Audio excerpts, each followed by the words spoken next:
What's going on, everybody? Welcome in the Vikings Now by Chat Sports. My name is Patrick Siepman, and coming up on today's show with 2026 here, I want to go over 5 New Year's resolutions for your Minnesota Vikings. Having some fun on today's show and just go over some changes that the Vikings need to make starting this offseason. We're going to start off with the quarterback position, and the number one New Year's resolution I think the Vikings need to make is valuing the backup quarterback position, because obviously the Vikings did not value it this past offseason. I mean, they brought in Sam Howell, traded him on draft night, or they traded for Sam Howell on draft night, then they traded him to the Eagles, and they signed Carson Wentz. Clearly, they did not value the backup quarterback position.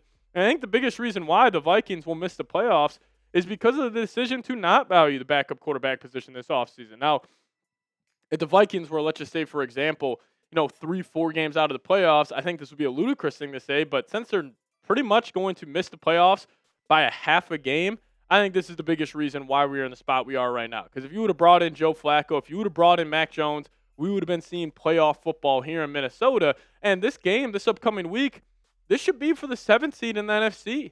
It makes me sick to my stomach that it's not, because you have this, in my opinion, Super Bowl caliber defense playing some of their best ball of the season. The fact that they aren't taking this group into the playoffs where they can just play, obviously I don't think even if the Vikings had a Joe Flacco or Mac Jones that they want to be a Super Bowl contender, but they could definitely wreck some dreams in the playoffs with how good this defense is playing. So this game, this should be for the 7th seed in the conference. Like, I just think about all those tough losses this year, like the Bears loss, Devin Duvernay taking that kickback, like even the Ravens game when you're leading at halftime, you smoke that game away. Like, there are so many losses this year where I'm just looking at this Vikings team, I'm like, if you just played one more better game or one more better quarter, we're probably talking about some playoff football here in Minnesota. But who are some guys that the Vikings can sign?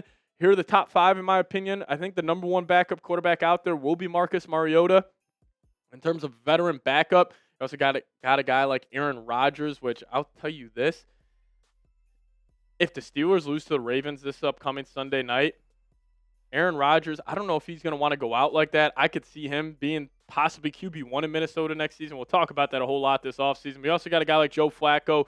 You got a former Minnesota Viking in Case Keenum. And you also got a guy like Daniel Jones. Like, I think Daniel Jones would be interesting to me because he could come in, rehab from his torn Achilles and that broken leg he has, and then he could potentially be a starter if the Vikings need it, if McCarthy were to get hurt next season. But all of these guys, besides Rodgers, would just be high-end backups, and that's what the Vikings need. So number one New Year's resolution for the Vikes, value the backup quarterback position. But number 2, how about we go be ahead of league trends here? This has been the one thing with the Vikings, and the one thing that's really a head-scratcher for me is that Kevin O'Connell doesn't stay ahead of league trends, because his mentor, the tree he came from, Sean McVay, he always stays ahead of trends. And I am envious of Rams fans, because you have a head coach, whatever that new trend is going to be, Sean McVay, he knows what it's going to be. And the new trend this year was his usage of 13 personnel, using 3 tight ends. It was massive this season for the Los Angeles Rams offense. So obviously, them coming off a bad loss against the Falcons last night, they didn't really have too much to play for. So I'm not going to look too much into that loss. But they have been fantastic this season out of 13 personnel. And, they've been doing this since the beginning of the year. This wasn't like something they have just kind of started using over the last couple of months. This is something that the Rams have been going to since the start of the season. But the Vikings, they were late to the trend. Like Kevin O'Connell, he loves 11 personnel. And Sean McVay used to love 11 personnel. Like he always said, especially when they won that one Super Bowl, it was OBJ, Cooper Kupp, whoever that other wide receiver 3 was, and they were very successful out of 11. But you see here, 2.82% out of 13. Well, Sean McVay and that Rams offense, they run 13 personnel around a quarter of their plays, around 26% of the time right now as we're recording this video. So clearly KOC was not with the league trends, or even 12 personnel. Why pay Josh Oliver? You got one of the best run-blocking tight ends in the league. You should go the multiple tight end sets a whole lot more. And also the numbers suggest you should. This is the EPA per dropback breakdown for the Vikings personnel usage. Out of 11, they're one of the worst in the NFL. A negative 68.4 rate. 12, not too good. 21, not too good. 22, not too good. But 13, you're in the positive. Now, a lot of this has to do with the Vikings just not being a good offense this year. So most of their EPA per play stats are going to be in the negative. They're one of the worst in the league. You just got to be better than what you were. So I'll ask you guys this. Grade Kevin O'Connell as the Vikings head coach this season, not last year when he won Coach of the Year, not 2022 or 2023 where he was clearly one of the better head coaches in the league. Just for this season, grade Kevin O'Connell as the Vikings head coach. Give me an A, B, C, D, or F. All right, number 3 here. It's going to be let Justin Jefferson dominate. I miss him. I feel like Justin Jefferson, we haven't gotten that prime Jettas in so long. So number 3 for me, let number 18 cook, because we cannot have another year where Jefferson puts up these numbers. I mean, he is going to be scratching and clawing to get to 1,000 yards. I fully expect the Vikings, though, this weekend against the Packers to do whatever they can to get Jefferson to 1,000 yards. But him averaging 59 yards per game, this is a guy heading into the season that was averaging 97 yards per game. The man's got 2 touchdowns. That can't happen again. Now, I will say, if I want to take a silver lining, if I want to take a positive of Justin Jefferson having this down year, by his standards, this year has been a disaster for number 18. I think Jefferson is going to come back next year better than ever.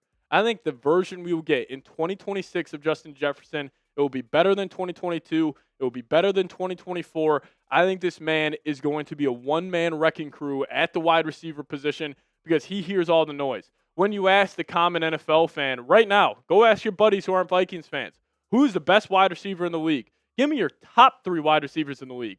We had people saying George Pickens was better than him a month ago, 5 weeks ago. Jefferson hears all this noise. He's going to take this personally. He's going to get in the lab this offseason. I promise you, Jefferson, big years coming for number 18 in 2026. Excuse me, now number 4 for me. You got to add talent to the secondary.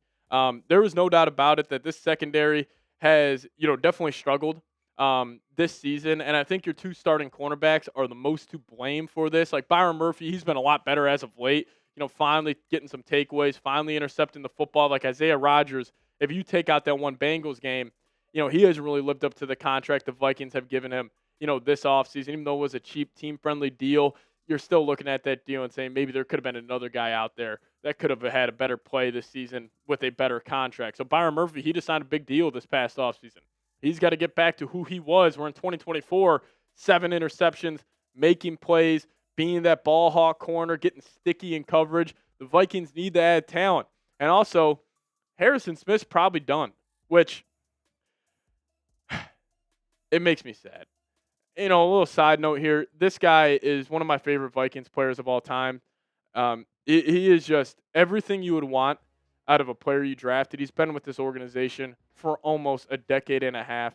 He has been absolutely fantastic. And the fact that this game on Sunday could be his last game, it kind of gets me emotional because this was a guy, even dating back to his days with Mike Zimmer, being that versatile safety, that hard-hitting safety like Harry the Hitman, and the fact that he was so good on Christmas still. Harry, come back for one more year. You still got a little left in the tank. You don't need to go to training camp. You don't need to go to any off-season workouts. Show up week 1 next season, and I'm sure the Vikings and Brian Flores can make it work out. But, hey, this is one of the best safeties of all time. I think he should have his name thrown in there when you're talking about some of the best safeties from the 2010s on of Troy Polamalu, Ed Reed, Harrison Smith. Maybe he's not to the level of those guys, but he is right there with them. So if you guys want to show Harry the Hitman some love, give me those 2 twos down below in the comment section. Show one of the best to ever do it, your support down below.